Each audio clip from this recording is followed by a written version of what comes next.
యాకోబు గారిని ఒక మాట అడుగుతాడు ఫరో. ఆ మాట ఒకసారి చూద్దాం ఈ సందర్భంలో.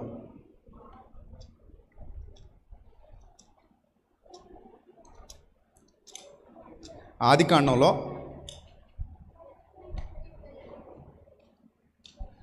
నీవు జీవించిన సంవత్సరములెన్ని? ఆదికాండం 47వ అధ్యాయము. ఆదికాండం 47వ అధ్యాయము 7వ వచనం.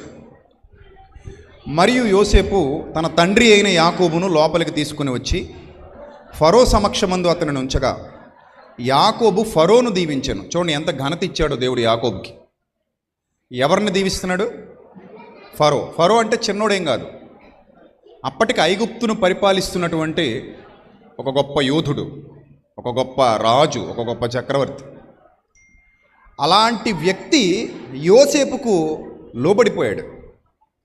యోసేపుతో అంటాడు, నేను అలా సింహాసనం మీద కూర్చుంటాను అంతే, మొత్తం నడపాల్సింది నువ్వే, మొత్తం చూసుకోవాల్సింది నువ్వే అని యోసేపుతో అంతగా తగ్గించుకుంటాడు. ఇప్పుడు యోసేపును బట్టి యాకోబుకు కూడా అక్కడ ఏం పెరిగిపోయిందంటే గౌరవం పెరిగిపోయింది. అర్థమైందా?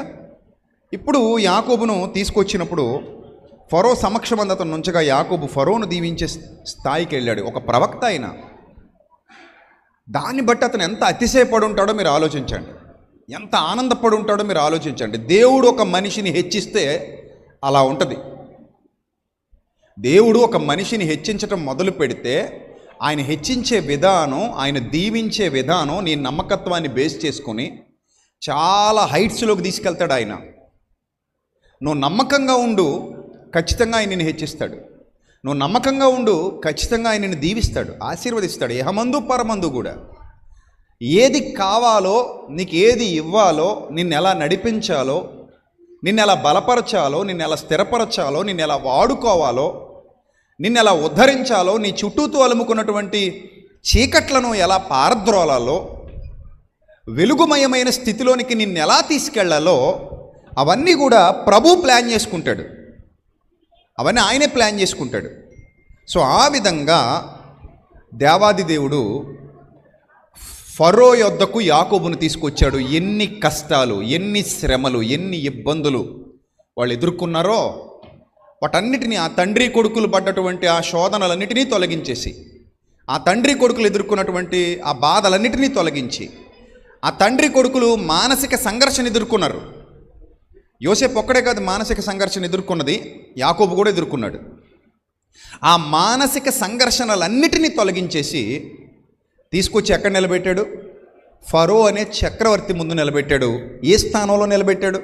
ఫరో కూడా యోసేపు జ్ఞానానికి భయపడేట్టుగా, యోసేపుకి ఇవ్వబడిన జ్ఞానానికి ఫరో కూడా తల దించేట్టుగా. సాధారణంగా రాజులు ఎవరి దగ్గర ఆశీర్వాదాలు తీసుకోరు. అదిగాక గొర్రెల కాపరులు అంటే వాళ్ళకి హేయులట, హేయులు ఐగుప్తీయులకి. అలాంటి హేయుడైన వాడిని, హేయుడుగా భావించబడు వాడిని కూడా ఎక్కడ తీసుకెళ్ళి కూర్చోబెట్టాడో చూడండి. ఆ ఫరో తల మీద చెయ్యేసి యాకోబు ఇప్పుడు ఏం చేస్తున్నాడు? ఆశీర్వదిస్తున్నాడు, దీవిస్తున్నాడు. అది దేవుడు తన సేవకుడికి ఇచ్చినటువంటి ఘనత, దేవుడు తన సేవకుడికి ఇచ్చినటువంటి ఆశీర్వాదం, దేవుడు తన సేవకుడికి ఇచ్చినటువంటి దీవెన. అలాంటి దీవెనకరమైన స్థితిని దేవుడు అతనికి అనుగ్రహించాడు. కాబట్టి ప్రియమైన దేవుని ప్రజలారా, యాకోబుకున్న నమ్మకత్వం నేను చెప్పాను కదా, గతంలో కూడా చెప్పాను. యాకోబు మోసగాడా మొనగాడా 7 ఏళ్ల క్రిందట మాట్లాడాను ఆ టాపిక్. మళ్ళీ ఆ తర్వాత ఈ మధ్య కాలంలోనే హైదరాబాద్లో కూడా ఒకసారి మాట్లాడాను. ఎక్కడ హరిహర కళాభవన్లోనో సోరారంలోనో తెలియదు కానీ మొత్తం మీద మళ్ళీ ఒకసారి మాట్లాడాను. యాకోబు మోసగాడా మొనగాడా? వాస్తవానికి యాకోబు మోసగాడేం కాదు, తనకు రావాల్సిన దానికోసం పోరాడాడు అంతే. తనకు రావాల్సింది ఇవ్వని పక్షంలో దాన్ని తీసుకునే ప్రయత్నం చేశాడు. ఆ ఆస్తి అతందే. జ్యేష్ఠత్వం ఎవరిది? రూల్గా మాట్లాడితే యాకోబుదే. ఎందుకంటే వన్స్ నువ్వు అమ్మేసిన తర్వాత నీకు దాంతో సంబంధం లేదు, మళ్ళీ అది నాదని తిరగబడకూడదు, తప్పది. అది మోసం అంటారు దాన్ని. నువ్వు వన్స్ అమ్మేశావు. యాషావు యాకోబుకి ఏం చేశాడు? అమ్మేశాడు. చిక్కుడుకాయల కూరకు ఆశపడి జ్యేష్ఠత్వాన్ని అమ్మేశాడు. అమ్మేసిన తర్వాత మళ్ళీ అది నాదంటే ఎట్టా కుదురుద్ది? చెప్పండి, మీరే చెప్పండి, న్యాయం చెప్పండి. అమ్మేశావు, అగ్రిమెంట్ అయిపోయింది, తీసుకోవాల్సింది తీసేసుకున్నావు. అది ఆఫ్టర్ ఆల్ చిక్కడికాయల కూర కదండి, నువ్వు ఒబే అయ్యావు కదా. నీకు అర్థమైందా పాయింట్? అది ఆఫ్టర్ ఆలా చాలా గొప్పదా, మనకు అదంతా అనవసరం. నువ్వు ఒబే అయ్యావా లేదా అక్కడ, అంతే. ఇప్పుడు మనం ఒక అగ్రిమెంట్ చేసుకునేటప్పుడు ఏమైనా అగ్రిమెంట్ చేసుకుంటాం, దీని వెల ఎంత, అది ఇచ్చేస్తావా నాకు, ఇచ్చేస్తాను. మరి వెల సరిపోవట్లేదు కదా, ప్రాణం పోయేటప్పుడు దిక్కుమాలిన జ్యేష్ఠత్వం ఎవరికి కావాలని కూడా అన్నాడు మహానుభావుడు. అన్నాడా లేదా? ప్రాణం పోయేటప్పుడు ఈ దిక్కుమాలిన జ్యేష్ఠత్వం ఎవరికి కావాలి, ఇది ఏమైనా పెద్ద లెక్క, ఈ జ్యేష్ఠత్వం ఏమైనా పెద్ద గొప్ప, నాకు అవసరం లేదు. నాకు ఆ ఎర్రెర్రగా కనబడుతున్న కూర ఏదైతే ఉందో అది ఇచ్చేస్తే తిని బతుకుతాను. ప్రాణం పోతోంది నాకు. ఇలాంటి టైంలో నేను ఇవన్నీ రేట్లు క్యాలిక్యులేషన్ చేసుకోలేను. ఇప్పుడు జ్యేష్ఠత్వానికి రేట్ ఎంత కట్టాలి మాకు తెలీదు, మనం ఎప్పుడు అమ్ముకోలేదు కాబట్టి. ఇందుకే జ్యేష్ఠత్వం ఇచ్చింది ఎవరు? దేవుడు. ఇక్కడ యాషావు ఎవరిని తృణీకరించాడు? దేవుని తృణీకరించాడు. అది కూడా మీకు చెప్పాను గతంలో. కవల పిల్లల వాళ్ళు, కవల పిల్లలు పెద్ద చిన్న ఉండదు రూల్గా. అయితే కవల పిల్లలకి పెద్ద చిన్న ఏంటంటే ఇద్దరు కలిపి ఒకేసారి గర్భంలో ఉన్నారు. ఆపరేషన్ చేసి తీశారనుకోండి బయటికి, పెద్ద చిన్న నిర్ణయించేది డాక్టరు. ఎలాగా? డాక్టర్కి ముందు ఎవరిని తీయాలనిపించి వాళ్ళని తీసేస్తే వాడు పెద్దోడైపోతాడు. ఒకవేళ వీడు కొంచెం పైకున్న ఈయన ఇలా పక్క జరిపి నర్సుని పిలిచి అమ్మ ఈయన కొంచెం పక్క జరిపించి ఆ కిందనున్నోడు తీసినా కూడా కిందనున్నోడు ఏమైపోతాడు? పెద్దోడైపోతాడు. అంటే ఇది ఎవరి చేతిలో పని అనమాట. అక్కడ ఆపరేషన్ చేస్తే ఎవరి చేతిలో పని? పెద్ద చిన్న నిర్ణయించడం డాక్టర్ చేతిలో పని. ఇప్పుడు నార్మల్ డెలివరీ జరుగుతుంది కాబట్టి, ఆ రోజుల్లో ఆపరేషన్స్ లేవు కాబట్టి, పూర్వకాలం కాబట్టి నార్మల్ డెలివరీ జరుగుతుంది కాబట్టి, ఈ నార్మల్ డెలివరీలో పెద్ద చిన్న నిర్ణయించేది ఎవరు? ఇప్పుడు దేవుడు. ఇప్పుడు యాషావుని అవకాశం ఇచ్చి, నాయన నీకు ఛాన్స్ ఇచ్చాను బో అన్నాడు. ముందు పోతుంటే అరే ఆగరా అని అక్కడే మడిం పట్టుకున్నాడట. సూచనది. అంటే యాక్చువల్లీ ఇక్కడ పాయింట్ మీరు గుర్తుపెట్టుకోండి, ఆ వయస్సులో యాకోబుకి ఏమీ తెలియదంటే. మీకు అర్థమైందా? ఆ వయస్సులో నిజానికి యాకోబుకి ఏమీ తెలీదు.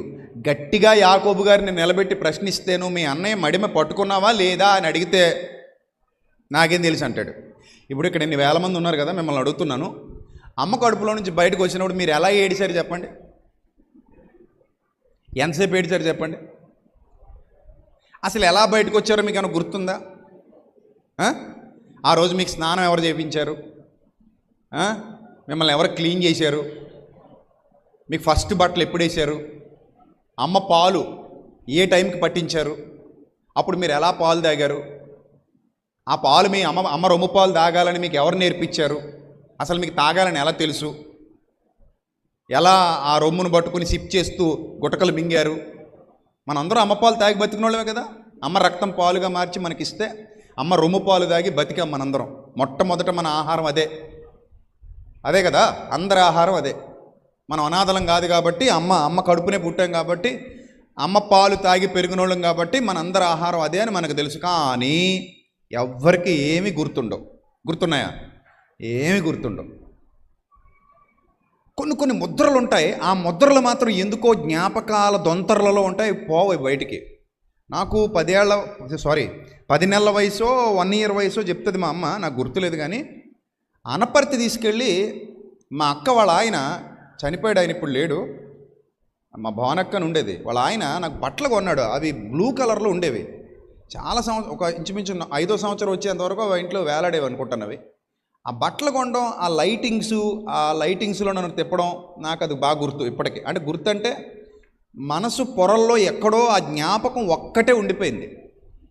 ఆ జ్ఞాపకం ఒక్కటే, అంతవరకే. ఆ అనపర్తి సెంటర్లో, దేవి సెంటర్లో నన్ను ఎత్తుకొని తీసుకెళ్ళాడు అనే ఒక చిన్న జ్ఞాపకం ఉండిపోయింది.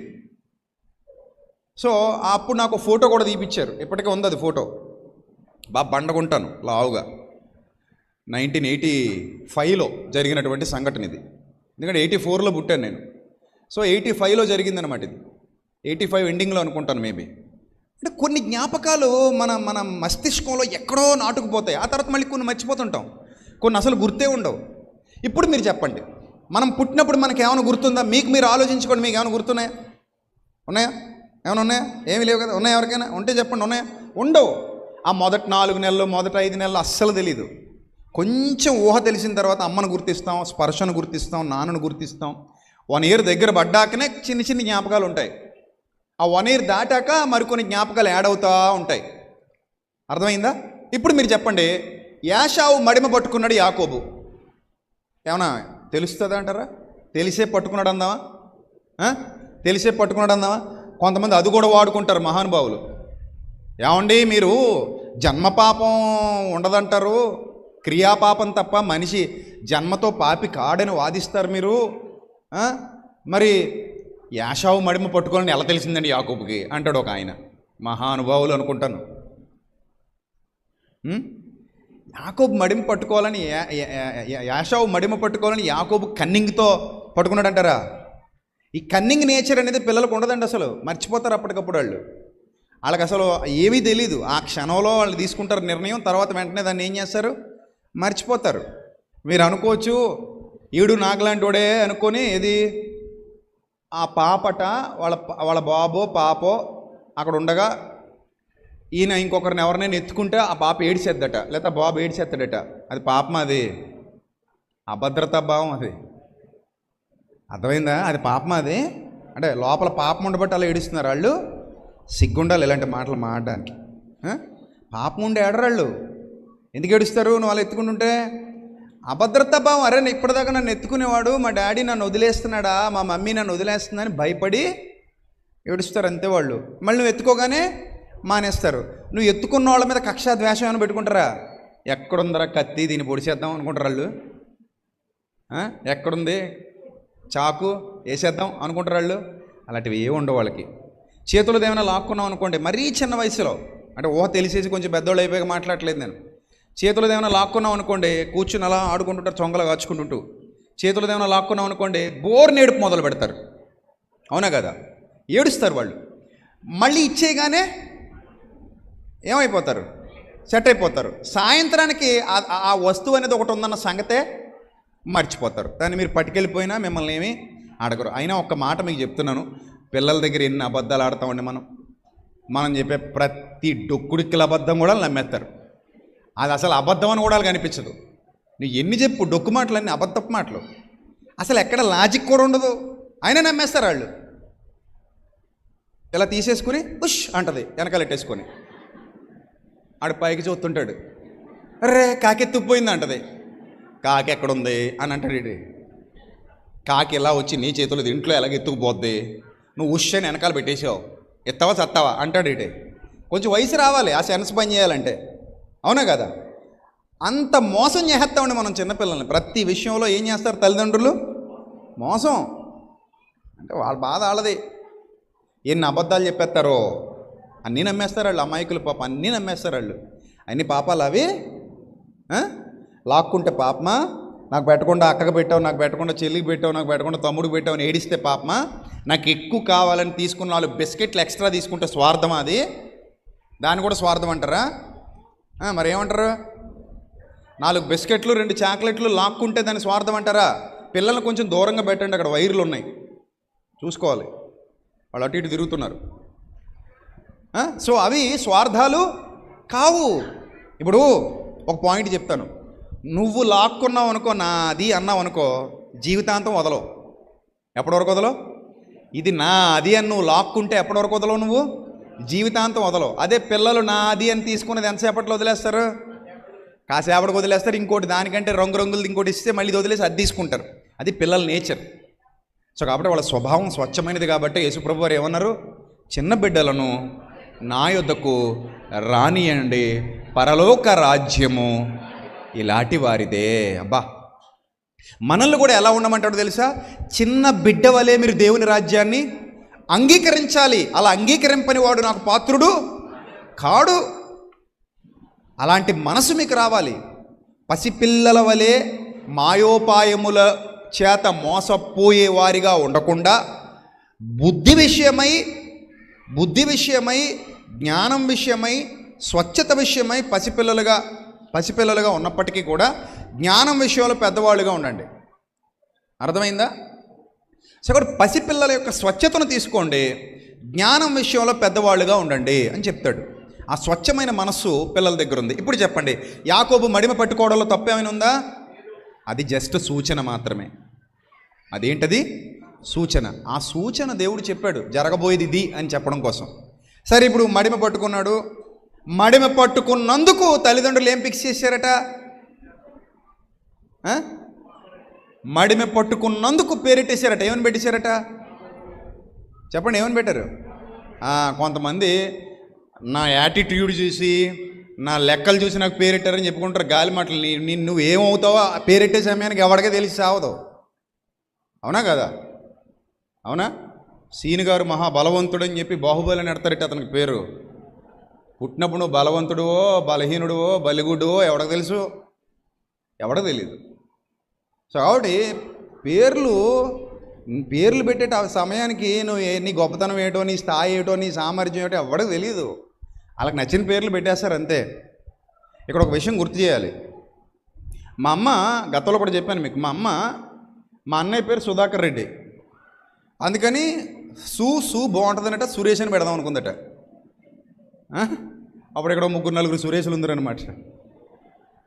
సురేష్ రెడ్డి అని పెట్టేద్దామని ఫిక్స్ అయిపోయిందట మా అమ్మ. ఫిక్స్ అయిపోయి ఇదే పేరు పెడదాం అంటే 40 సంవత్సరాల కిందట మాట చెప్తున్నాను మీకు. సో అప్పుడు మా అమ్మ అప్పుడప్పుడే విశ్వాసంలోకి వచ్చింది కదా, మరి పిల్లల కోసం నమ్మింది ప్రభువుని. రహస్య క్రైస్తవురాలు ఒక రకంగా, అంటే బహిరంగంగా చెప్పుకునేటువంటి ధైర్యం అప్పటికి లేదు. సరే, ఆ రహస్య క్రైస్తవురాలుగా ఉన్నప్పుడు సరే బాబుకి పేరు పెడదాం అని అనుకుంటున్న టైంలో రాత్రి ప్రార్థన చేసుకొని నన్ను పక్కన పెట్టుకొని పడుకుందంటుంది. ఆ పడుకుంటే రాత్రి ఆమెకు ఒక కళ వచ్చింది. ఆ కళలో ఎవరో ఒక పెద్ద ఆవిడ, ఒక దైవజనరాలు, ఒక పెద్ద ఆవిడ వచ్చి మాట్లాడుతూ నన్ను ఇప్పుడు ఏ పేరైతే నేను కలిగి ఉన్నానో విజయప్రసాద్ అనే పేరుతో పిలిచింది. ఆ పేరుతో పిలిచినప్పుడు నిజంగానే మా అమ్మకి కళ వచ్చింది. ఆ పేరు అసలు మా అమ్మ జ్ఞాపకాల్లో కూడా లేదు. పొద్దున్న లేస్తే పేరు మర్చిపోయిందట. పేరు మర్చిపోయి రాత్రి ఏదో చెప్పారని ఇంక సురేష్ని పక్కన పెట్టి ఈ పేరు మీద ఆలోచన చేయటం మొదలుపెట్టింది. అలా ఆలోచిస్తూ ఈ రహస్య క్రైస్తవురాలు కదా, ఆ దైవజనరాలు సీక్రెట్గా వచ్చేదనమాట మా ఇంటికి మొత్తం మీద. అప్పుడు ఆమెతో చెప్పిందట, పెద్ద ఆవిడతో, ముసలావిడితో, ఏమంటే ఇలాగ నాకు రాత్రి కాలు వచ్చిందండి అంటే, అమ్మ ప్రార్థన చేద్దాం మన ఇద్దరం కూర్చోనని చెప్పి వీళ్ళిద్దరు ప్రార్థన చేసుకున్న తర్వాత ఆవిడ 4-5 పేర్లు చెప్పడం మొదలెట్టింది. చివరి ప్రసాద్ ఒకటి గుర్తుందమ్మా, అది ఏదో గుర్తొస్తుంది, ఆ ముందుది రావట్లేదని ఏదో చెప్పిందట ఈవిడ. మొత్తం ఏదో 4-5 పేర్లు ఒక డిస్కషన్ చేసుకున్న తర్వాత, అమ్మ విజయప్రసాదా అంటే అదేనండి అందట. సరే అదే పెట్టేద్దామని చెప్పేసి పెట్టేశారు. సో అంతే తప్ప మా వాడు 2017 2016లోనో డిబేట్ చేస్తాడు, అదే అక్కడ ఏదో విజయాలు సాధిస్తాడు, అందుకని విజయాన్ని పెడితే బాగుంటుంది అని మా అమ్మ ముందే నా జీవితాన్ని భూతద్దంలో చూసేసి ఈ పేరెట్టేసి అలాంటి డొల్లు కబుర్లు వద్దు, అలాంటివి ఉండవు.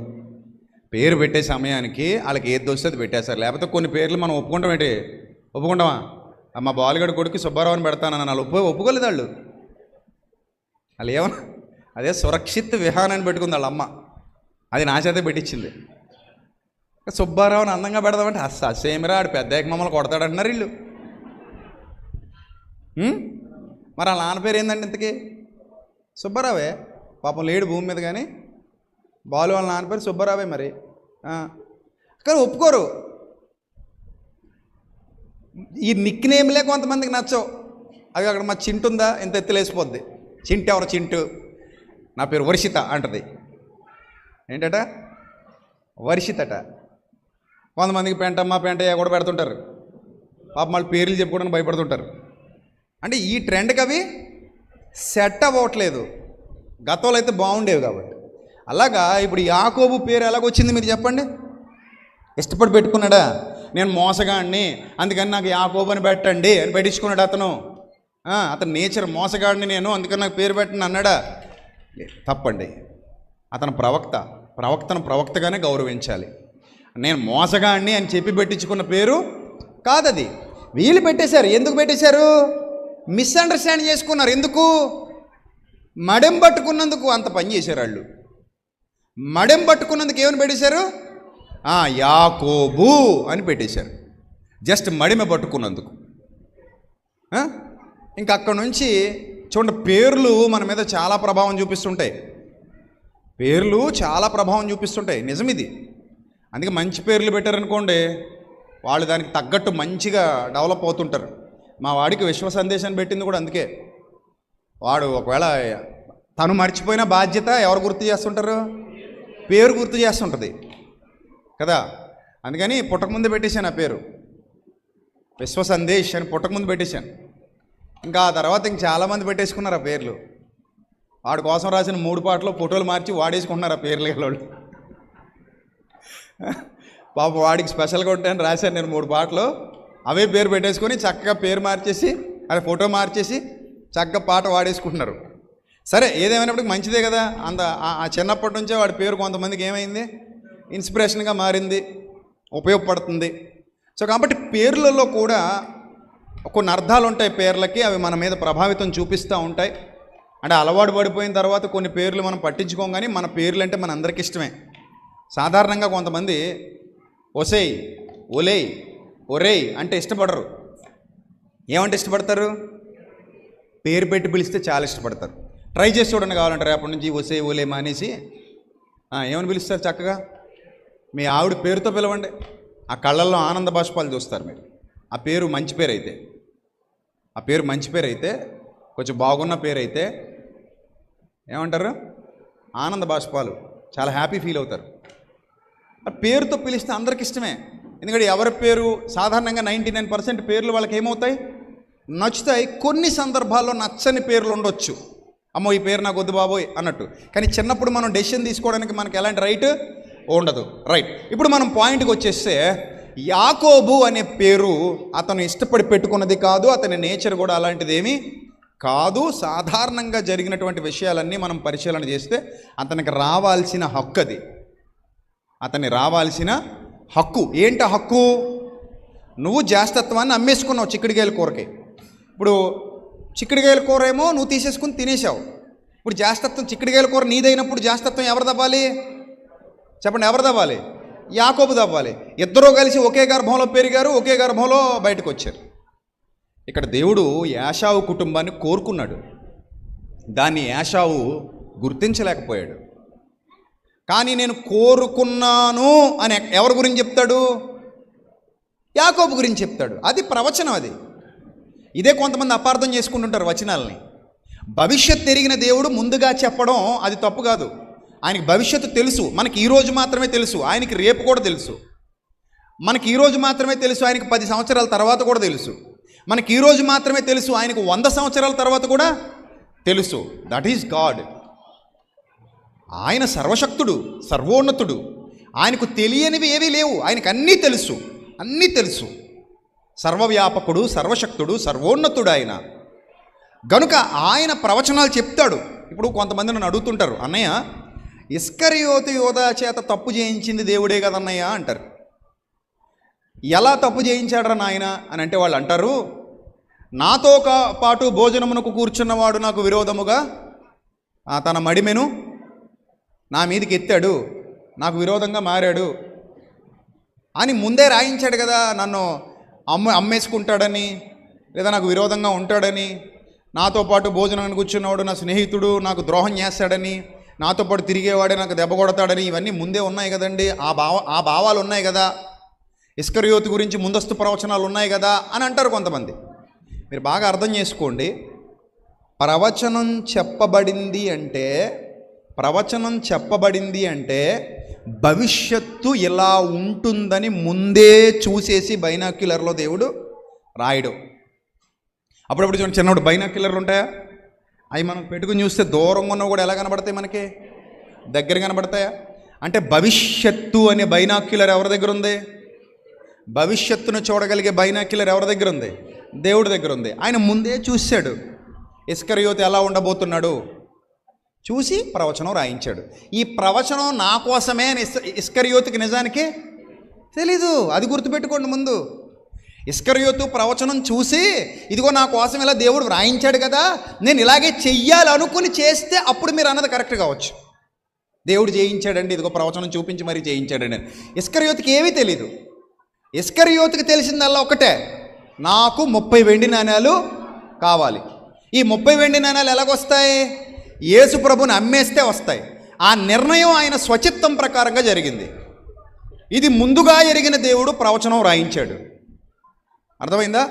ఇప్పుడు యేసు ప్రభువు చూపిన ప్రేమ ఏంటంటే ఇస్కరియోతును కూడా మార్చుకోవాలన్న ప్రయత్నంలో భాగంగా ఇస్కరియోతుతో ముందుగానే మాట్లాడినా కూడా అతనిలో ప్రవేశించిన సాతాను అతనిని మాట విననివ్వకుండా తప్పుదారి పట్టించింది. ఇప్పుడు ఒక పాయింట్ మీకు చెప్పనా, మన గురించి కూడా కొన్ని ప్రవచనాలు ఉన్నాయి. కొన్ని ప్రవచనాలు అంటే వాగ్దానాలు అంటారు వాటిని. ముందుగా చెప్పబడ్డాయి కాబట్టి ప్రవచనాలు అని చెప్తున్నాను మీకు అర్థమయ్యే భాషలో. అవి ఏమిటి నేను చెప్తున్నాను వినండి. నిత్య జీవమును అనుగ్రహింతుననున్నదియే ఆయన తానే మనకు చేసిన వాగ్దానము. ముందుగా చెప్పేశారు ఈ వచనాన్ని. ప్రవక్త ముందుగా చెప్పేశాడు. అంటే మీ అందరికీ ఏమి అనుగ్రహించాలనుకుంటున్నాడు దేవుడు? మీ అందరికీ దేవుడు ఏమి అనుగ్రహించాలనుకుంటున్నాడు? నిజం చెప్పండి. నిత్య జీవం అనుగ్రహించాలనుకుంటున్నాడు. అవునా? మీ అందరికీ దేవుడు ఏమి అనుగ్రహించాలనుకుంటున్నాడు? నిత్య జీవం అనుగ్రహించాలనుకుంటున్నాడు. రైట్. ఇప్పుడు దేవుడు మీ అందరికీ మనందరికీ నిత్య జీవం అనుగ్రహించాలనుకుంటున్నప్పుడు ఫిక్స్ అయింది, ఫిక్స్ కాదా? చెప్పండి. ఫిక్స్. రైటా? రైట్. జయించు వాణ్ణి నాతో కూడా నా సింహాసనమునందు కూర్చోబెట్టుకుంటాను. ఫిక్సా కాదా? చెప్పండి. ఫిక్స్ అయిపోయిందా? అయిపోయింది. బాప్తిసం పొందిన వాళ్ళు చేతులెత్తండి ప్లీజ్.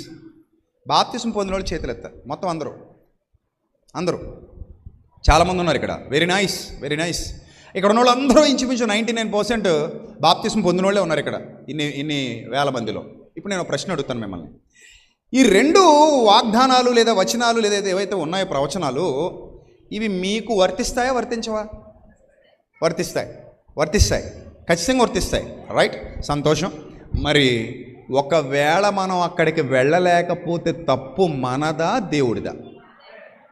చెప్పండి. ఇప్పుడు మందంటారా తప్పు దేవుడిదంటారా? మంది. పాయింట్ అర్థమైందా? ఇస్కరియోతు అంటే నువ్వు పరలోకానికి వెళ్తావో వెళ్ళవో కూడా ఆయనకి తెలుసు. నువ్వు పర్టికులర్ నేను వెళ్ళినా కూడా ఆయనకి తెలుసు. నేను ఆ సింహాసనం మీద కూర్చోనో కూడా ఆయనకి తెలుసు. కానీ కూర్చోనివ్వకూడదు అని దేవుడు ఎక్కడ ప్రయత్నం చేయడు. అది గుర్తుపెట్టుకోండి. తోసివేయువాడు కాడు, నా యొద్దకు వచ్చి వానిని నేను ఎంత మాత్రము త్రోసి వెయ్యను అంటున్నాడు మన ప్రభువు. ఆయన త్రోసేసేవాడు కాడు, ఆయన నెట్టేసేవాడు కాదు. మనకు అవకాశం ఇచ్చేశాడు. నాయన ఇదిగో తాళపు చెవులు నీకు ఇచ్చేస్తున్నాను, పరలోక రాజ్యపు తాళపు చెవులు నీకు ఇస్తున్నాను అన్నాడు. పోగొట్టుకుంటే ఎవరు తప్పు? ఇచ్చినోడు తప్ప పోగొట్టుకున్నాడు తప్ప? పోగొట్టుకున్నాడు తప్పు అవుద్ది. అక్కడ పేతురుతో చెప్పింది ఆ మాట. పోగొట్టుకుంటే అతనిదే తప్పు అవుతుంది, ఇచ్చినోడు తప్పు కాదు. అర్థమైందా? ఒక వస్తువుని నీకు ఇచ్చేశాను, నీదే, అది జాగ్రత్తగా దాచుకొని నీకు ఇచ్చాను. నువ్వు పోగొట్టుకుని ఇచ్చినోడిని తప్పు పట్టకూడదు. అర్థమైందా నా పాయింట్ మీకు? రైట్. ఇప్పుడు అలాగే ఇస్కరియోతును గూర్చి చెప్పబడినటువంటి ప్రవచనం ఏదైతే ఉందో ఆ ప్రవచనం దేవుడు ముందుగా భవిష్యత్తు ఎరిగిన వాడు కనుక, భూత భవిష్యత్ వర్తమాన కాలాలలో ఉండువాడు కనుక ఆయన ముందుగా వ్రాయించినంత మాత్రం అతడు చెడిపోవాలన్న నిశ్చయత దేవునిది కాదు. అతడు ద్రోహిగా మారాలన్న నిశ్చయత దేవుడిది కాదు. అతను బాగుండాలని దేవుడు కోరుకుంటున్నాడు, అతను మంచిగా ఉండాలని దేవుడు కోరుకుంటున్నాడు, అతను ఉన్నతంగా ఉండాలని దేవుడు కోరుకుంటున్నాడు. అందుకే యేసు ప్రభు ట్రై చేశాడు. ఏం ట్రై చేశాడు? అతనిలో ఉన్న ధనదాహాన్ని తగ్గించడం కోసం, ఆ ధనాపేక్షను తగ్గించడం కోసం డబ్బు సంచి తీసుకెళ్ళి ఎవరి దగ్గర పెట్టాడట? ఇస్కరియోతు యోధా దగ్గర పెట్టాడు. అది ఎవరి నిర్ణయం అండి? ఇస్కరియోతు యోధాని యేసు ప్రభు వారి సంస్థకి ట్రెజరర్గా నియమించాలన్న నిర్ణయం ఎవరిది? మీరు చెప్పండి. ఎవరిది? సాక్షాత్తు ప్రభువుది. ప్రభువే తెలిసి దొంగ చేతికి ఎందుకు తాళాలు ఇచ్చాడంటారు? చెప్పండి, మీరు చెప్పండి. ఎందుకో తెలుసా? ఎప్పుడైతే అతను దాహం తీర్చాడో అతను ఈ పాపిష్టి పని చేయకుండా వాటితో సరిపెట్టుకుంటాడని ఆశ. ప్రభువు నక్కలకు బొరియలు ఉన్నాయి, ఆకాశ పక్షులకు గూళ్ళు ఉన్నాయి, కానీ మనుష్య కుమారుడు తలవాల్చుకున్నటకైనను స్థలం లేదు. కానీ మరి ఆయన దగ్గరికి డబ్బులు ఎలాగో వచ్చాయంటే, గతంలో కూడా మీకు చెప్పాను, చాలామంది ఆయనకి సహకారులు ఉన్నారు. అందులో యోహన్న, సూసన్న, మరికొంతమంది స్త్రీలు, వీళ్ళు తమ దగ్గరున్న ధనంతో పరిచర్య చేస్తూ వచ్చేవారు. ప్రభుతో పాటు కొంతమంది స్త్రీలు కూడా తిరిగారు. సాధారణంగా మీరు గమనించారు లేదో, సంఘాలలో ఎక్కువ పురుషులు ఉంటారా స్త్రీలు ఉంటారా? స్త్రీలు ఉంటారు. పరిచర్యలో కూడా ఎక్కువ వాడబడే వాళ్ళు ఎవరు ఉంటారో తెలుసా? స్త్రీలే ఉంటారు. పచ్చి నిజం ఇది. పరిచర్యలో అంటే పురుషులు ఉండరని కాదు, ఎక్కువ శాతం స్త్రీలు. విశ్వాసంలో కూడా ఎక్కువ మంది స్త్రీలు ఉంటారు. నేను చాలా సంఘాలు తిరుగుతుంటాను కదా, సభల నిమిత్తం చాలా దేశాలకు వెళుతూ ఉంటాను కదా. ఎక్కడికి వెళ్ళినా నాకు ఎక్కువ గుంపు ఎవరు కనబడతారు? స్త్రీలు కనబడతారు. నేను అనుకుంటున్నాను ఎప్పటికైనా పురుషుల్ని ఎక్కువ చూస్తానా ఏ సంఘంలో అయినా అని. నిజానికి పురుషులు ఇళ్లల్లోనే ప్రగల్భాలు డామినేషన్లో తప్ప సంఘాలలో డామినేషన్ ఎవరిది? అంటే డామినేషన్ అంటే క్రౌడ్ ఎవరిది? స్త్రీలదే. ఓటింగ్లో వెళ్ళే ఫస్ట్ వస్తారు. ఎలక్షన్ పెడితే ఎవరు గెలుస్తారు? సంఘాల్లో ఎలక్షన్ పెడితే ఎవరు గెలుస్తారు? స్త్రీలే గెలుస్తారు. కానీ కొన్ని చోట్ల స్త్రీలను ఓరు నొక్కేస్తారు. కొన్ని చోట్ల ఏంటిలేండి 99% అన్ని చోట్ల స్త్రీ పేక నొక్కేసే వాళ్ళే కనబడుతున్నారు. నువ్వు మాట్లాడుగా మౌనంగా ఉండమన్నానా అంటాడు. అది మౌనంగా ఉండిపోవాలి. ఎవరో చేయి చూపించకండి పర్లేదు, మాకు తెలుసు ఆ సంగతి. కొన్ని గృహాలలో ఏమండి మీరు నోరు మూసుకుంటారా ఉంటారు. అంటే అన్ని చోట్ల కాదు. ఎక్కడ? కొన్ని ఇళ్లల్లో స్త్రీల డామినేషన్ ఉంటుంది. కొన్ని ఇళ్లల్లో, ఎక్కువ ఇళ్లల్లో ఎవరి డామినేషన్ ఉంటుంది? పురుషుల డామినేషన్ ఉంటుంది. ఇప్పుడు అదే డామినేషన్తో ఏమంటున్నారు తెలుసా సంఘాల్లో? స్త్రీ మాడదు. అసలు అక్కడ ఎందుకు మాడొద్దు అన్నాడు, ఏ కారణంతో అన్నాడు, దాని వెనకున్న రీజన్స్ ఏంటి, ఇవేవి చూడరు, అస్సలు ఆలోచించరు. దాని గురించి కనీసం మనసు పెట్టరు, మనసు పెట్టి చదవరు. సంఘములో స్త్రీ మాట్లాడటం నిషిద్ధం అంతే. అలా కాదండి, ఇలా ఉంది కదండి, ఇలా ఉంది కదండి, వాళ్ళు ఇలా పరిచర్య చేశారు కదండి, వాళ్ళు ఇలా మాట్లాడారు కదండి, ఎన్ని చెప్పు ఇంక వాళ్ళు వినరు.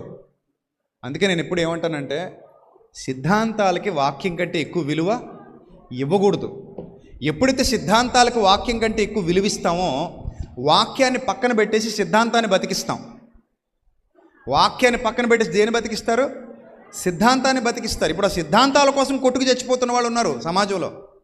రుజువులు చూడరు, ఆధారాలు చూడరు, ఏమీ చూడరు. ఇంకా సిద్ధాంతమే సిద్ధాంతం, అదే కావాలి. ఇంకా ఆ తప్పు సిద్ధాంతమా మంచి సిద్ధాంతం అనే విచక్షణ కూడా కోల్పోతున్నారు కొంతమంది. అయితే సరేలే, ఏదేమైనప్పటికీ మీరు గమనించండి జాగ్రత్తగా.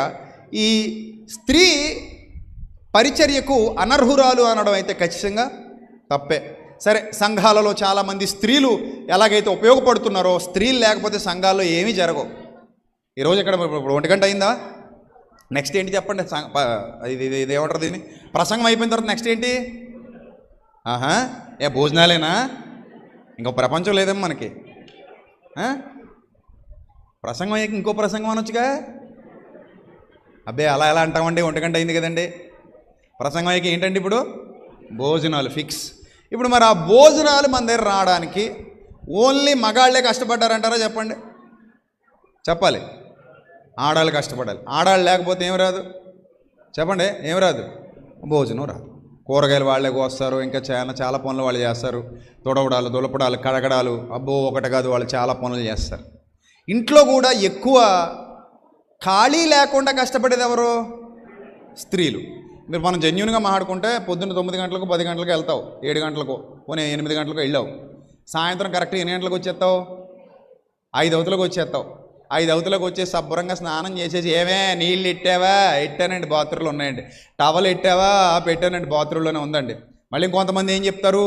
భర్త స్నానం చేసేట నీటి గోచిగుడ్డ బాత్రూంలో వదిలొచ్చేస్తానట, దాన్ని ఈవిడ పిండితే ఆశీర్వాదం అంట. మహానుభావ!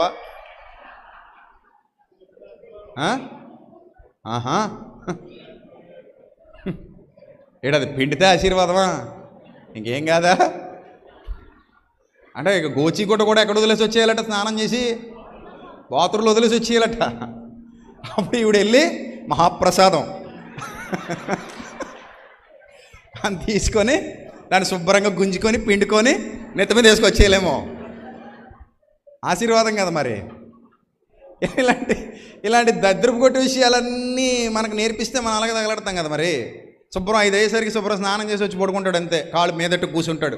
కొంతమందికి కాళ్ళకు నూనె రాసేది వాళ్ళే, కొంతమందికి గోళ్ళు గీసేది వాళ్ళే, నొక్కాలి మళ్ళీ కొంతమందికి ఏమో ఎసరాలి అన్నం తినేటప్పుడు. ఈ మధ్య కొంచెం మారిందిలేండి, పూర్వం అయితే మరీ దరిద్రం.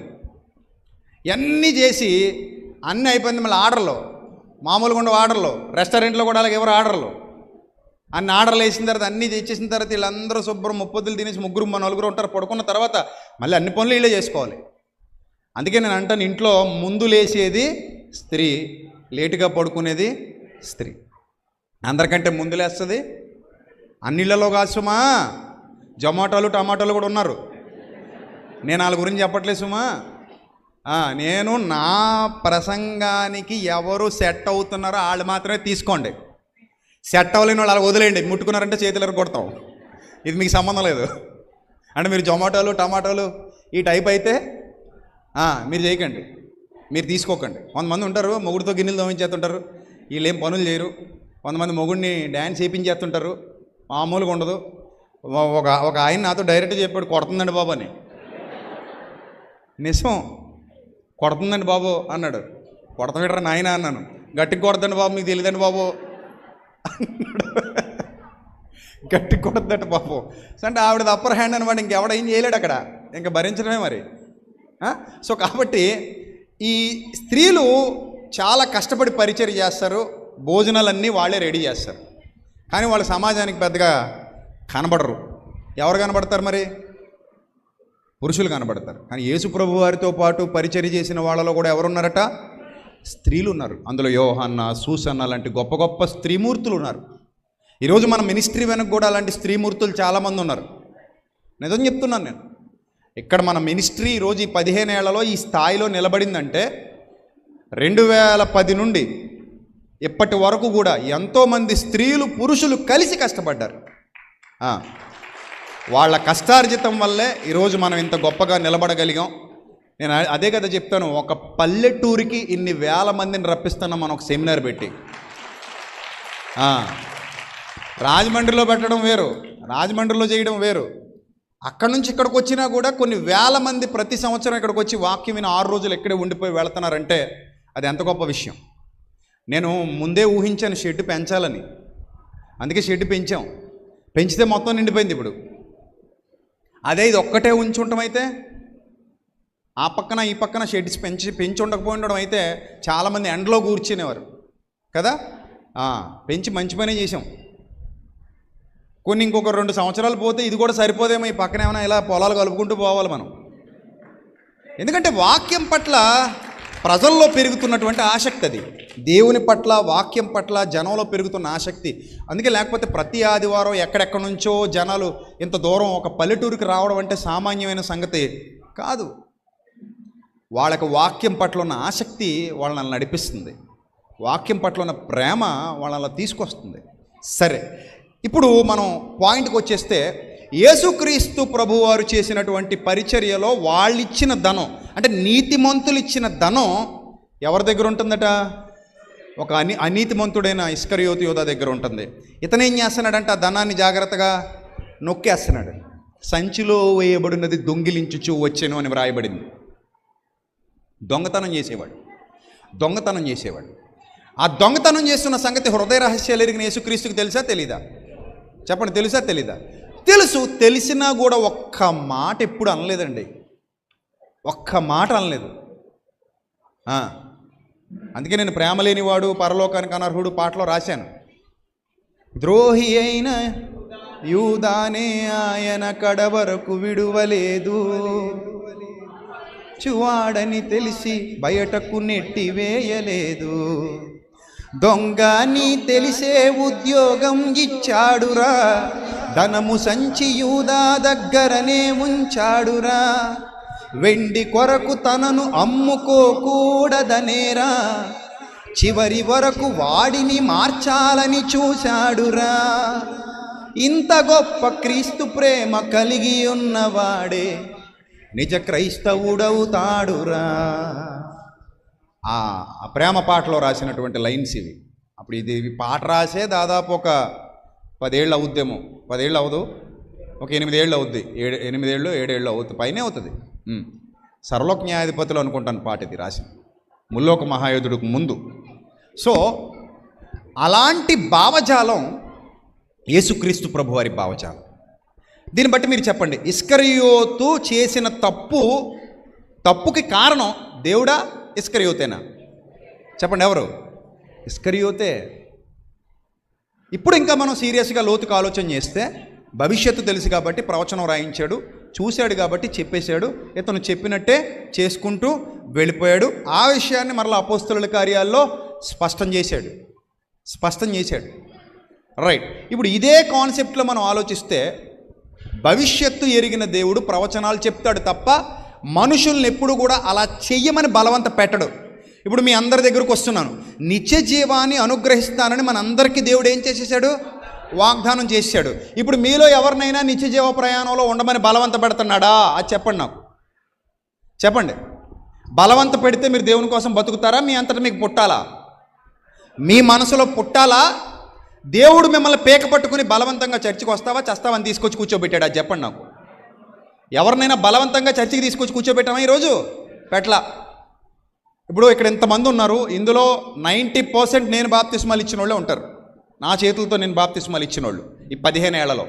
ఇన్ని వేల మందికి నేను బాప్తిస్మ ఇచ్చాను. ఇక్కడ కూర్చొని అందరిని అడుగుతున్నాను, మీలో ఎవరినైనా నేను బలవంత పెట్టానని నిరూపించండి, ఎక్కడి నుంచో వేదిక దిగి వెళ్ళిపోతాను. It's a challenge. ఎందుకంటే లైవ్ వెళ్తుంది.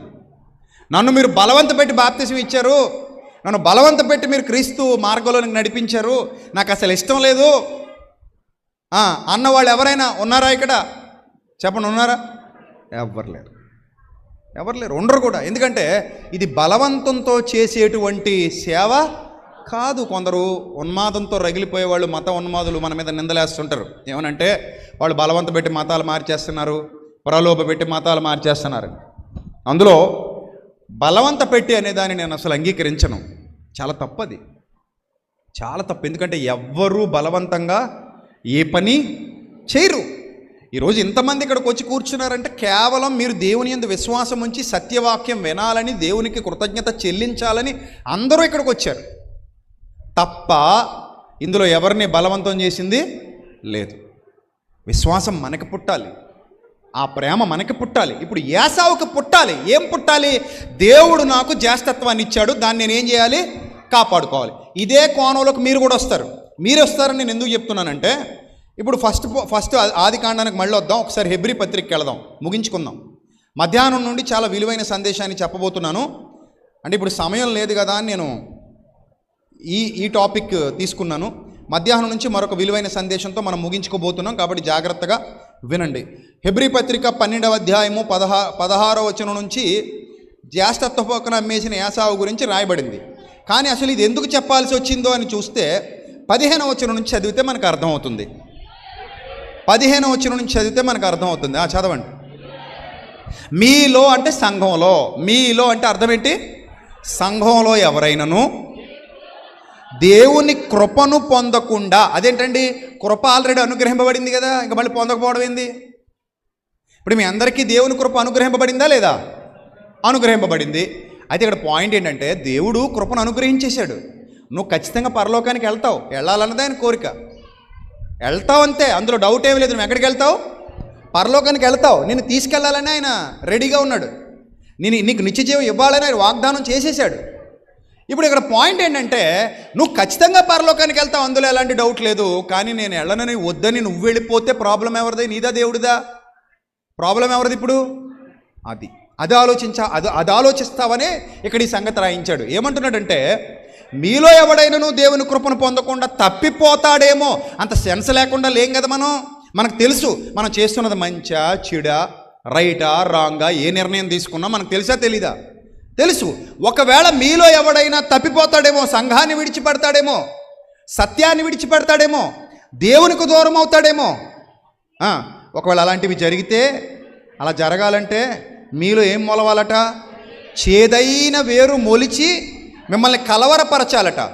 చేదైన వేరు మొలిచి మిమ్మల్ని ఏం చేయాలట? కలవరపరచాలట.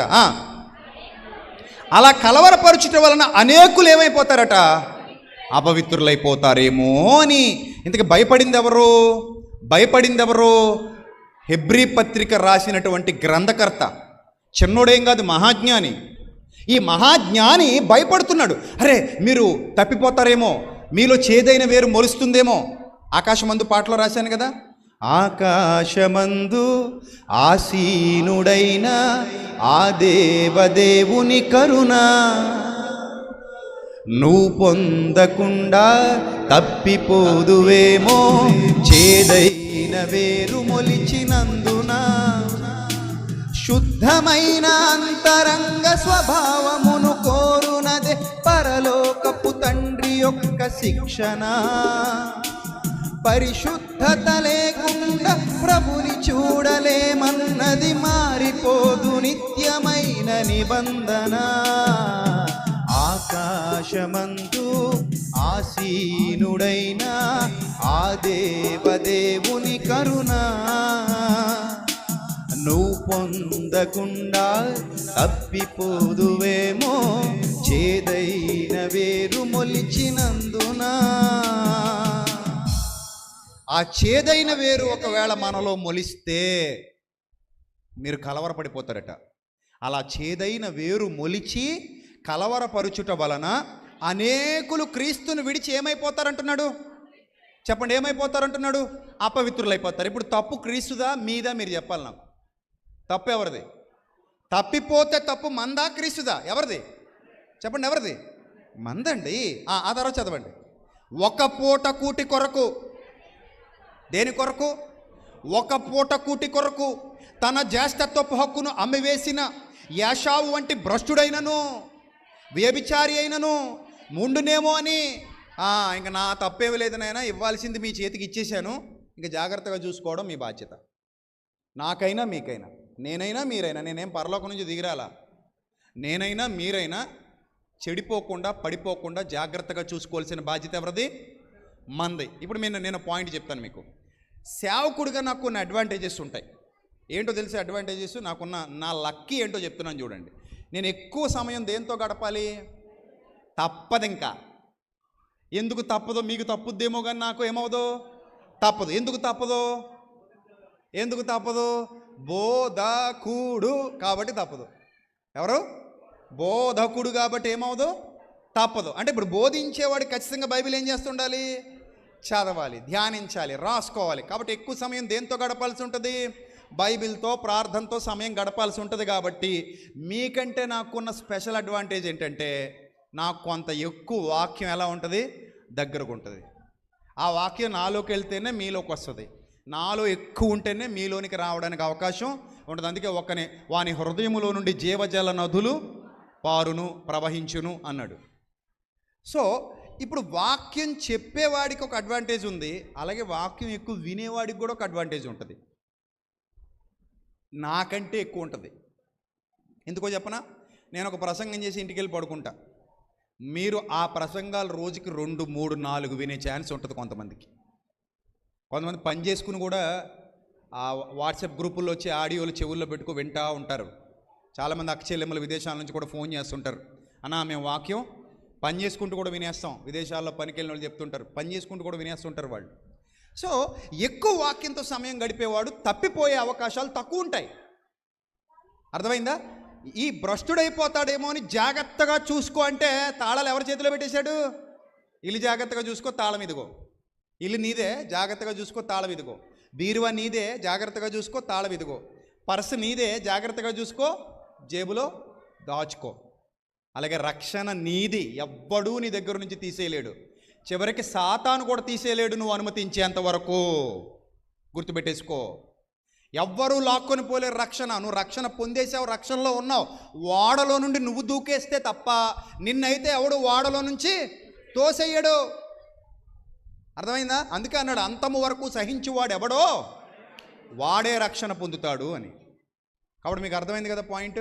యాషావైనా, ఇస్కరియోతు యోధ అయినా, నువ్వైనా చేతులారా చేసుకోవాలి తప్ప దేవుడు ఎవనికి అన్యాయము చేయువాడు కాడు. దేవుడు అన్యాయస్తుడు కాడు. ఆయన ఎవరికి ద్రోహం చెయ్యడు. ఆయనకు పక్షపాతం లేదు. ఆయన ప్రేమ గలవాడు, కృపగలవాడు, దయగలవాడు, కరుణ గలవాడు, వాత్సల్య సంపూర్ణుడాయన. గనుక దేవుడిని అర్థం చేసుకున్నప్పుడు మీరు జ్ఞానయుక్తంగా అర్థం చేసుకునే ప్రయత్నం చేయండి. ఇప్పుడు పాయింట్కి వస్తున్నాను. యాకోబు జీవితం అలా అందంగా తయారయ్యింది అంటే దేవునికి సంపూర్ణ విధేయత చూపించాడు కాబట్టి, దేవునికి సంపూర్ణంగా లోబడ్డాడు కాబట్టి, దేవుని ప్రేమలో వర్ధిల్లాడు కాబట్టి ఎంత హెచ్చించాడంటే ఫరోను కూడా దీవించే స్థాయికి దేవుడు ఎవరిని తీసుకెళ్ళాడు? యాకోబుని తీసుకెళ్ళాడు. ఒక మాట మీకు చెప్పనా, కొన్ని దినాల ముందు, బాగా గుర్తుపెట్టుకోండి, ఇది జరగడానికి కొన్ని దినాల ముందు యాకోబు అనే మహాప్రవక్తకి తినడానికి ఏమి లేదు. చెప్పండి, అందరూ చెప్పాలి. తినడానికి ఏమి లేదు, తిండి లేదు. తిండి లేక పిల్లల్ని పిలిచి మీరు ఐగుప్తుకి వెళ్ళి ఆహారం కొనుక్కొని తీసుకొని రండి. మనం ఎక్కడున్నాం ఇప్పుడు? చెప్పండి, మనం ఎక్కడున్నాం? మంచి కరువులో ఉన్నాం, కరువు ప్రాంతంలో ఉన్నాం, కరువు బారిన పడ్డాం. దేవుడు నా దేవుడే, అబ్రహాము దేవుడు, ఇస్సాకు దేవుడు, యాకోబు దేవుడు. పేరు చూస్తే చాలా పెద్ద గొప్ప పేరే ఇప్పుడు యాకోబు గారికి. కానీ తినడానికి ఏమీ లేదట. చెప్పండి, తినడానికి ఏమీ లేదట, తిండి లేదట. అప్పుడు దేవుని దూషించాడా? దూషించలేదు. దేవుని గురించి తప్పుగా మాట్లాడా? మాట్లాడలేదు. యాకోబు ఎంత గొప్పోడంటే, సినిమా డైలాగులు కాదు కానీ ఎక్కడ తగ్గాలో ఎవరికి తెలుసు? యాకోబుకి తెలిసి, వీళ్ళకి కాదు. వీళ్ళు నిజానికి తగ్గరండి, అన్ని నటనలు అవి చూస్తున్నాం కదా, ఆయన నటనలు అవి. కానీ నిజానికి ఎక్కడ తగ్గాలో ఎవరికి తెలుసు? యాకోబుకి తెలుసు. అందుకే యాషావు ఎదురు పడుతున్నప్పుడట పొర్లు దండాలు పెట్టుకుంటూ వెళ్ళాడట మహానుభావుడు. ముందు పంపించాడట ఏవి? కానుకలు పంపించి యాషావుని ఏదో రకంగా సమ్మతిపరచాలని పెట్టుకుంటూ వెళ్తే అప్పటికి యాషావు వచ్చి అంటాడు కదా, తమ్ముడు ఇవన్నీ మనకు పడవు, ఎంతకంటే ఎక్కువ మన దగ్గర ఉన్నాయి, నీది నువ్వు ఉంచుకో, నాకు ఇబ్బంది ఏమీ లేదు, వెల్ సెటిల్డ్ అన్నాడట. ఎవరు? యాషావు. మీరు అనుకోవచ్చు, అదేంటండి యాషావు శాపగ్రస్తుడు కదండి అని. శాపగ్రస్తుడే పరలోక విషయంలో. డబ్బులున్నాయి ఇక్కడ. ఏమంటే ఒక మాట మీకు చెప్పనా, ఇక్కడ ఉన్న డబ్బులు శాశ్వతాలు కావండి, కావు. అన్నీ వదిలిపెట్టి వెళ్ళిపోవాలి. మహానుభావుడు, మంచి వ్యక్తి టాటా గారు, రతన్ టాటా గారు నిన్ననే మరణించారు. ఆయన నిజంగా ఆయన ఎంత స్ఫూర్తిదాయకమైన వ్యక్తి అంటే, ఈ లోకంలో తన దగ్గర ఉన్న ధనాన్ని చాలా వరకు, నాకు తెలిసి 50% కంటే ఎక్కువే ట్రస్ట్లకు ఇచ్చేశాడండి. కరోనాలో కూడా కొన్ని 100 కోట్లు మన భారతదేశానికి సాయం చేశాడండి మహానుభావుడు. ప్రత్యక్షంగానో పరోక్షంగానో మనం అందరం ఆయన సేవలు పొందిన వాళ్ళమే భారతీయులుగా. కాబట్టి అలాంటి గొప్ప వ్యక్తి, అలాంటి ఉదార స్వభావం కలిగినటువంటి వ్యక్తి నిన్న 86వ ఏట ఈ లోకాన్ని విడిచిపెట్టి వెళ్ళిపోయాడు. ఆయనకి పెళ్ళి లేదు, పిల్లలు లేరు, కోటీశ్వరుడు. మన భారతదేశంలో చాలామంది కంటే గొప్ప స్థాయిలో ఉండవలసిన కోటీశ్వరుడు తెలుసా ఆయన. కానీ ఎందుకు ఆయన నెంబర్లు అధిరోహించలేదంటే, 1వ స్థానం 2వ స్థానం ఈ నెంబర్లు ఎందుకు అధిరోహించలేదంటే, ఆయనకు వచ్చే ఆదాయంలో చాలా వరకు చారిటీస్కి ఇచ్చేసాడు కాబట్టి, ఆయనకు వచ్చే ధనంలో చాలా వరకు ప్రజల కొరకు ఖర్చు చేసేసాడు కాబట్టి ఆ నెంబర్స్ అధిరోహించలేదు. కానీ నెంబర్స్ అధిరోహించిన వాళ్ళకంటే కూడా ఈరోజు రాజకీయ నాయకులకు తొత్తులుగా మారిపోయి దేశాన్ని అమ్మేస్తున్న వాళ్ళకంటే కూడా రతన్ టాటా చాలా గొప్పవాడు. 86వ ఏట కోటీశ్వరుడైనా సరే ఆయన కోట్లన్నీ లోకంలోనే విడిచిపెట్టేసి వెళ్ళిపోయాడు. ఇప్పుడు ఆయన దగ్గర ఏమీ లేదు, వెళ్ళిపోయాడు, ఎక్కడే లేడు ఆయన. సో కాబట్టి డబ్బుల్ని గొప్పవిగా భావించి, అవి స్టేటస్ సింబల్గా భావించి వాటి గురించి గొప్పగా చెప్పుకోకండి, అవి ఉండవు మన దగ్గర. యాషావు దగ్గర కూడా డబ్బు లేదు ఇప్పుడు, ఆ రోజు ఉంది. చచ్చిపోయిన తర్వాత ఇంక డబ్బంతా యాషావు వదిలేసి ఎక్కడికి వెళ్ళాడు? అసలైన స్వాస్థ్యానికి వెళ్తాడు, తన సొంత వారి దగ్గరికి వెళ్తాడు. అక్కడ దేవుని ఆశీర్వాదం పోగొట్టుకుంటాడు. అందుకే దేవుని ఆశీర్వాదం ఆత్మ సంబంధమైనదే తప్ప లోక సంబంధమైనది కాదు. ఇక్కడ ఎంతున్నా మనం ఏం చేయాలి? వదిలేసి వెళ్ళిపోవాలి. ఇదేమి శాశ్వతం కాదు, మనకి ఏవి శాశ్వతం కాదు. వదిలేసి వెళ్ళిపోవాలి. చిన్న పిల్లల్లాగా మనం పోయినప్పుడు ఏం చేయలేమండి. మన రాజేంద్ర ప్రసాద్ గారు అమ్మాయి చనిపోయింది, 38 సంవత్సరాలంట, నాకంటే చిన్నది, 2 ఏళ్ళు చిన్నది నాకంటే. 38 సంవత్సరాల అమ్మాయికి గుండెపోటుతో చచ్చిపోయింది. రాజేంద్ర ప్రసాద్ గారు అంటే చిన్నోడు ఏం కాదు, ఆయన పెద్ద నటుడు, పెద్ద వాళ్ళతో పరిచయాలు. సో మన దగ్గర డబ్బు ఉందా, పాపులారిటీ ఉందా, లేకపోతే పేరు ప్రఖ్యాతులు ఉన్నాయా, మన దగ్గర ఏముంది, ఇది కాదండి. దేవుని సెలవు అయిపోతే మనం ఎక్కడున్నా వెళ్ళిపోవాలి. కాబట్టి మీరు ఒక్కటే గుర్తుపెట్టుకోండి, యాషావు లోక సంబంధంగా ఆశీర్వదింపబడవచ్చు, డబ్బులున్నాయి, యాకోబు కంటే ఎక్కువే ఉన్నాయంట. గిఫ్ట్ ఇస్తుంటే వద్దని రిజెక్ట్ చేశాడంటే ఉన్నాయా లేవా? చెప్పండి, మీరే చెప్పండి. గిఫ్ట్ తీసుకో అన్నయ్య అని ఇస్తుంటే ఏమంటున్నాడు యాసావు? నాకు వద్దు అంటున్నాడు. నాకు వద్దు తమ్ముడు, నా దగ్గర చాలా ఉన్నాయి అంటున్నాడు. అంటే రిజెక్ట్ చేసే స్థాయిలో ఉన్నాడు. అంత మాత్రాన దేవుని ఆశీర్వాదం ఉన్నట్టా? అంత మాత్రాన దేవుని దీవెన ఉన్నట్టా? అంత మాత్రాన దేవుడు అతనితో ఉన్నట్టా? నో. కానీ ఈరోజు మనం ఎలా తగలడ్డామంటే డబ్బులను చూసి దేవుడు ఆశీర్వాదం ఉందనుకునే స్థాయికి వెళ్ళిపోయాం. ఉన్నారా లేదా మనలో కొంతమంది అలాంటి వాళ్ళు? ఎవరైనా పెద్ద 10 అంతస్తులు బిల్డింగ్ కట్టేశారనుకోండి, దేవుడిని బాగా ఆశీర్వదించాడు అక్క, నా మీదే చిన్న చూపు చూస్తున్నాడు ఏటదా? దేవుడు అక్కన ఏం చేశాడట? బాగా ఆశీర్వదించాడట. ఈవిడ మీద ఏం చూస్తున్నాడట? చిన్న చూపు చూస్తున్నాడట. ఇద్దరం విశ్వాసులమే కదక్క, నాకంటే నువ్వు ఓడబడిసింది ఏముందక్క అసలు? కానీ నన్ను పెద్ద పట్టించుకోడు దేవుడు. ఏటో మరి ఆయనకు కుళ్ళు ఏటో మరి, నేను బాగా పట్టించుకుంటాడు, నీకు 10 అంతస్తులు ఇచ్చాడు. అవునా? అలా అర్థం చేసుకోవాలా దేవుణ్ణి? కాదండి. మరి అలాగనుకుంటే నీకు 10 అంతస్తులు ఇచ్చాడు, ప్రభుకి బొరియ కూడా లేదట, కనీసం పక్షికున్న గూడు కూడా లేదట. మరి దానికి ఏమనాలి? కలిగి ఉన్నది ఏది ఆయన లేకుండా కలగలేదు. మరి దాన్ని బట్టి ఏమనాలి? ఆయన పక్షపాతం గలవాడనాలా? కాదండి, తప్పండి. దేవుని మనసు తెలియక మాట్లాడే మాటలు ఇవి. దేవుని అంతరంగం అర్థం కాక మాట్లాడేటువంటి మాటలు ఇవి. కాబట్టి ఇప్పుడు యాకోబు అంత తగ్గింపు స్వభావం కలిగిన వాడు, అంత మంచి ప్రవక్త. ఒకప్పుడు కరువులో ఉన్నాడు, ఒకప్పుడు తిండి లేక అల్లాడాడు. కానీ దేవుడు అతన్ని హెచ్చించాడు, దేవుడు అతన్ని దీవించాడు. అతను కొడుకునే ఒక దేశానికి ప్రధానమంత్రి స్థాయిలో నిలబెట్టి ఇప్పుడు వీళ్ళందరినీ తీసుకెళ్ళి కరువు దినాల్లో ఐగుప్తులో పెట్టి ఏం చేస్తున్నాడు? పోషిస్తున్నాడు. అప్పుడు ఆదికాండంలో మాట్లాడుతున్నాడు చూడండి. ఆదికాండం చివరిగా ముగించుకుందాం. ఆదికాండం 47వ అధ్యాయము 8వ వచనం. ఫరో, నీవు జీవించిన సంవత్సరములెన్ని అని యాకోబుని అడిగినందుకు యాకోబు, నేను యాత్ర చేసిన సంవత్సరములు 130, నేను జీవించిన సంవత్సరాలు కొంచెముగాను దుఃఖ సహితమైనవిగాను ఉన్నవి. అవి నా పితరులు యాత్ర చేసిన దినములలో వారు జీవించిన సంవత్సరములన్నీ కాలేదని ఫరోతో చెప్పి ఫరోను దీవించి ఫరో ఎదుట నుండి వెళ్ళిపోయాను. అంటే నా పితరుల దినాలతో పోల్చుకుంటే నేను పెద్దగా ఏమీ లేదు. ఎవరితో పోల్చుకుంటున్నాడట? నా పితరులు జీవించిన యాత్ర చేసిన దినాలలో, నా పితరులు యాత్ర చేసిన దినాలలో వారు జీవించిన సంవత్సరములన్నీ కాలేదని చెప్పి ఫరోతో చెప్పి వెళ్ళిపోయాడట, దీవించి వెళ్ళిపోయాడట. అంటే దీని అర్థం ఏంటో తెలుసా? అక్కడ యాకోబు యొక్క భావజాలం ఏంటి? దేనికి అతను దుఃఖంతో ఉన్నాడు?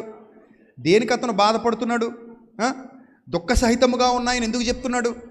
అంటే అతనుకున్న కష్టాలు కన్యల గురించి అనుకుంటున్నారా? కాదు.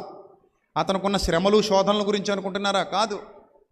ఆయనకు ఏదో వెలుతుందండి. నేను దేవుని కొరకు ఇంకా ఉన్నతంగా నా పితరుల్లాగా బ్రతకలేకపోతున్నానేమో అనే వెలుతుంది. మనందరికీ ఆ వెలుతుండాలి. ఎందుకంటే టైమ్ ఈజ్ ఓవర్. చాలా త్వరగా టైం ఏమవుతుంది? అయిపోతుంది. Time is precious. చాలా విలువైనది కాలం. మళ్ళీ కావాలనుకుంటే ఈ కాలం వెనక్కి తిరిగి రాదు. పొద్దున్న నేను లేచి ప్రార్థన చేసుకున్నా, మంచం మించి దిగ్గానే, తండ్రి 40 ఉష్కాకి, ఇంక ముందు ఎన్ని ఉన్నాయో మాకు తెలీదు. ఈ 40 ఎలా గడిచిపోయో కూడా నాకేం అర్థం కావట్లేదు. నిజం, అప్పుడే 40 అయిపోయా అంటే అంకుల్ని అయిపోయాను నేను. సో ఇంత పెద్దోళ్ళం అయిపోతున్నాం, ఇంక ఉండే కొలది ఇంకా పెద్దోళ్ళం అయిపోతాం, ఇంక పెద్దోళ్ళం అయిపోతే బాగా పెద్దోళ్ళం అయిపోతాం ఏంటి. ఇంకా బాగా పెద్దోళ్ళం అయిపోయామంటే ఎవరికి కనబడం. సో అప్పుడు అనిపిస్తుంది మనకి, అరే అప్పుడే 40 ఏళ్ళు అయిపోయినాయి, నిన్న మనలో కనబడుతుంది జీవితం. అప్పుడే 40 ఏళ్ళు అయిపోయినాయా. మనం అంటే ప్రభు కోసం బ్రతుకుతున్నాం కాబట్టి, ప్రభులో ఉన్నాం కాబట్టి ధైర్యంగా ఉన్నాం. నా మట్టుకైతే బ్రతుకుడు క్రీస్తు, చావైతే లాభం. మనం కృతజ్ఞతాస్తుతులు చెల్లిస్తాం. ఇక ముందుకు వెళ్ళిపోయే కొలది వాటి వైభవం ఆయాసమే, దుఃఖమే. అందుకే ఉన్నంతకాలం దేవునిలో బతకటం అది దేవుడు మనకిచ్చినటువంటి గొప్ప భాగ్యం. దాన్ని పోగొట్టుకోకండి. ఈ వార్షికోత్సవం సందర్భంగా ఈ ఉదయకాల సదస్సులో మీ అందరికీ నేను చేతులెత్తి నమస్కరించి చెప్పేది ఒకటే, మీ చేతిలో ఆల్రెడీ పెట్టేశాడు దేవుడు. దాన్ని జార విడిచుకోకుండా జాగ్రత్తగా ఉండండి చాలు. అర్థమైందా? మీకేం నష్టం లేదు, మీకేం భయం లేదు, ధైర్యంగా ఉండండి. దేవుడు ఆల్రెడీ మీకు ఇచ్చేశాడు, వాగ్దానం ఆల్రెడీ చేసేశాడు. నిత్య జీవమును అనుగ్రహింతు ననునదియే ఆయన తానే మనకు చేసిన వాగ్దానం, దేవుడు ఆల్రెడీ నీకు వాగ్దానం చేసేసాడు. పోగొట్టుకుంటే ఆ తప్పు నీదే. సంఘానికి సత్యానికి దూరం అయితే ఆ పాపం నీదే. దేవుని వాక్యానికి దేవుని పనికి దూరం అయితే ఆ తప్పు నీదే తప్ప దేవుడు నిన్ను త్రోసివేసేవాడు కాడు. ఆయన నీకు అప్పగించిన పని, ఆయన నీకు అప్పగించిన బాధ్యత నమ్మకంగా చెయ్యి. చచ్చేంత వరకు చెయ్యి, చచ్చేంత వరకు చెయ్యి. ప్రభువా నేనున్నాను ప్రభువా, నన్ను వాడుకో, నేనున్నాను ప్రభువా, నన్ను నిలబెట్టుకో అని చెప్పు. నేను మరలా చెప్తున్నా, ఒక్కసారి ఆయన చేతిలో చెయ్యేసావు అనుకో, నిన్ను ఎక్కడికి తీసుకెళ్ళి కూర్చోబెడతాడో నీకు కూడా తెలియదు. మరలా నేను ముగింపులో ఒక్క మాట చెప్పి ముగిస్తాను. నాకు గోల్స్ ఏమి ఉండేవి కాదు. చక్కగా తినడం, ఫ్రెండ్స్తో తిరగడం, ఆ షాప్ ఒకటి ఉండేది, అక్కడికి వెళ్ళి కూర్చోవడం, ఫైనాన్స్ చేసేవాడిని చూసుకోవడం, జేబులో డబ్బులు ఉండేవి, సినిమాలకు తిరగడం, హ్యాపీగా బతకడం. ఇది తప్ప ఏ గోల్స్ లేవు. కానీ ఒకానొక విపత్కర పరిస్థితిలో నేను మౌనంగా ఒంటరిగా గడుపుతున్న సమయంలో చనిపోవాలన్న ఆలోచనలను ఎక్కువ వెంటాడేవి. అలాంటి ఆలోచనలు వెంటాడుతున్న టైంలో పైన మేడ మీద కూర్చొని ఒంటరిగా ఉన్నాను గదిలో. ఇంకా ప్లాస్టరింగ్లు కూడా అవ్వలేదు. అప్పుడు కిందనున్న సామాను పైకి పెట్టేశారు. అప్పుడు మా అమ్మ వాడి పక్కన పెట్టేసిన పాత బైబిల్ ఒకటి పైన ఉంది. ఆ పాత బైబిల్ దొరికింది నాకు. అది పట్టుకొని ఎందుకు తీయాలనిపించిందో నాకు తెలియదు, ఎందుకు చదవాలనిపించిందో నాకు తెలియదు, ఎందుకు చదివానో కూడా నాకు తెలియదు. మొత్తం మీద అది పట్టుకొని చదువుతా కూర్చున్నాను. చదువుతా కూర్చున్నాను చాలాసేపు చదివి ఉంటాను. ఆ తర్వాత అక్కడి నుంచి నేను ఇదిగో ఇక్కడికి వచ్చి పడ్డాను. నిజం చెప్తున్నా, ఐఎమ్ నాట్ ఏ స్పీకర్. నేను ఎప్పుడు ఎక్కడ ప్రసంగాలు చేసినోని కాదు.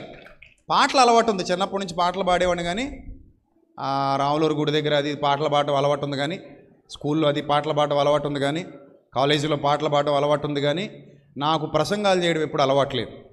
నేను ఎప్పుడు ప్రసంగాలు చేసినోని కాదు.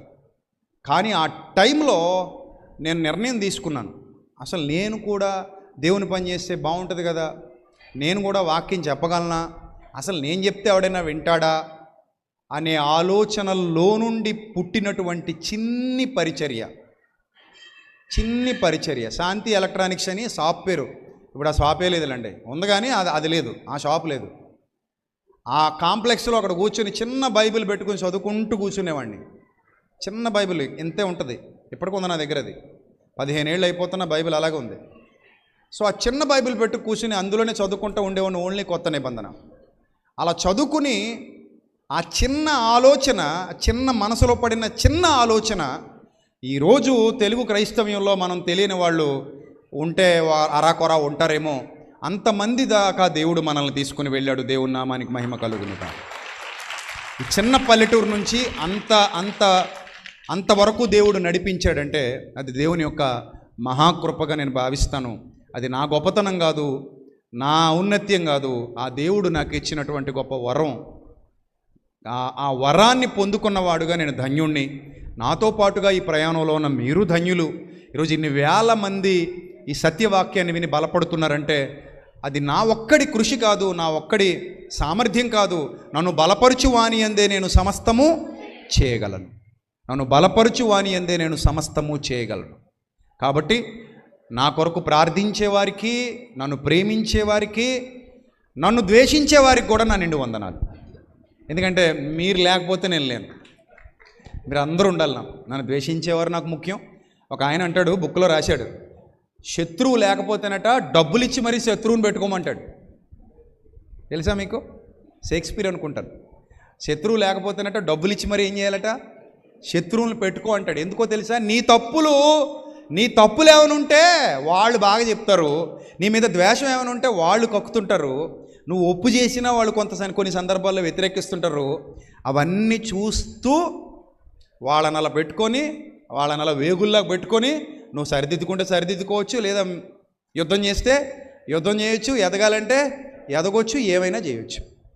అసలు ఎవ్వరు లేరనుకో నీకు ఏమీ తెలియదు. అందుకే శాస్త్రులు పరిచయాలు ఉన్నందుకే యేసుప్రభు వారి గొప్పతనం అంతగా ప్రజల్లోకి వెళ్ళింది. అర్థమైందా? శాస్త్రుల పరిచయం లేకపోతే మార్క్స్ వార్త, మత్తయి వార్త, లూకాసు వార్త చదవడానికి పెద్ద ఇంట్రెస్ట్ ఉండదు. అవునా కదా? అంత ఇంట్రెస్ట్ క్రియేట్ చేశారు వాళ్ళు మనకి. వాళ్ళు ఉండాలి. అబ్బా మీరు ఉండాలయ్యా, మీరు లేకపోతే మా యేసుప్రభు గొప్పతనం మాకు తెలీదు అన్నట్టు అనమాట. సో కాబట్టి ముఖ్యంగా నన్ను ప్రేమించేవాళ్ళు, నన్ను తమ్ముళ్ళలాగా అన్నయ్యలాగా భావించి నాకు వెనుదొనుగా నిలబడిన వాళ్ళు, అలాగే ప్రతి విషయంలో నాకు తోడ్పాటును అందించిన వాళ్ళు, వాళ్ళందరికీ కూడా ఎప్పటికీ నేను రుణస్తుణ్ణి. మీ అందరి కోసం నేను ప్రార్థిస్తూనే ఉంటాను. మీ అందరి కోసం నేను ఎప్పటికీ ఇలాగే నిలబడతాను. దేవుడు నాకు ఇచ్చినటువంటి కృపను బట్టి, దేవుడు నాకు ఇచ్చిన ఆధిక్యతను బట్టి, ఆయన నాకు చూపిన ప్రేమను బట్టి, మీరందరూ నా పట్ల చూపిస్తున్న ప్రేమను బట్టి మరొకసారి మీ అందరికీ చేతులెత్తి నమస్కరిస్తూ, అలాగే లైవ్లో వీక్షిస్తున్న నా అక్క చెల్లెమ్మలకు అన్నదమ్ములకు కూడా చేతులెత్తి నమస్కరిస్తూ, మనం ఎవ్వరూ నిత్య జీవాన్ని కోల్పోకూడదు. ఈ గుంపు ఇలాగే పరదేశంలో కనబడాలి. నా కోరిక అది. ఎప్పుడు అదే చెప్తాను నేను.